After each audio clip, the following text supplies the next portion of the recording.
الحمد لله الذي خلق الموت والحياة ليبلوكم أيكم أحسن عملا وجعل لكل حي مالا وأجلا.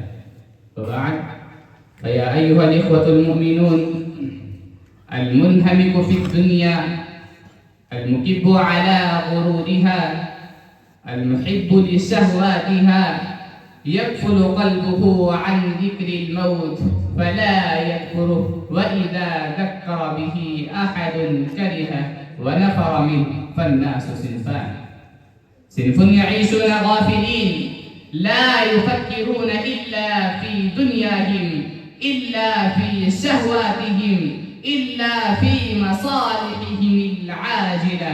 هؤلاء هم الغافلون، وأولئك الذين قال الله عنهم: قل إن الموت الذي تفرون منه فإنه ملاقيكم ثم تردون إلى عالم الغيب والشهادة فينبئكم بما كنتم تعملون.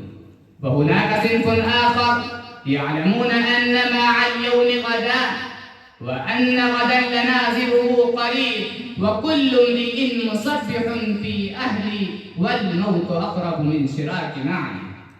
أيها الإخوة المؤمنون، الموت باب كل الناس داخله، الموت كأس كل الناس شاربها، الموت حوض كل الناس وارده، فهو ليس عدما صرفا أو فناء محضا، بل إنه جسر يوصل الحبيب إلى الحبيب.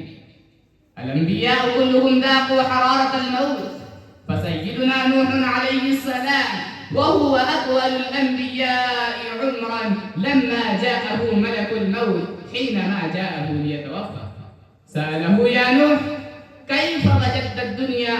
قال: وجدتها كدار لها بابان، دخلت من أحدهما وخرجت من الآخر.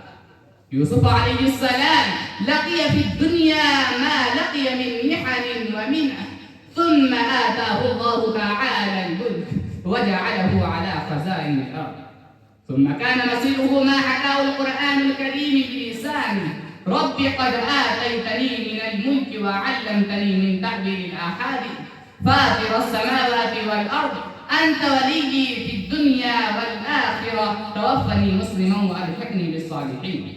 وخير الأنبياء محمد صلى الله عليه وسلم خاطبه الله تعالى بقوله: وما جعلنا لبشر من قبلك الخلد أفإن مت فهم الخالدون، كل نفس ذائقة الموت ونبلوكم بالشر والخير فتنة وإلينا ترجعون. أيها الإخوة، الموت آت، كل آت قريب، إنه لا يدع نبيا ولا وليا ولا صغيرا ولا كبيرا ولا فقيرا ولا غنيا، فماذا أعمل ماذا؟ وقد سئل النبي صلى الله عليه وسلم: أي المؤمنين أكيس؟ قال: أكثرهم للموت ذكرا وأكثرهم لما بعده استعدادا. بالله العظيم ماتت القلوب، فلا هي بالقرآن تنزجر ولا برؤية الموت والوحود تتعظ وترتدع. وقد جاء فيما رواه البيهقي في شعب الإيمان عن ابن عمر رضي الله عنهما قال: قال رسول الله صلى الله عليه وسلم: إن القلوب تصدأ كما يصدأ الحديد إذا أصابه الماء. فقيل: وما تلاوها؟ قال: تلاوة القرآن وذكر الموت.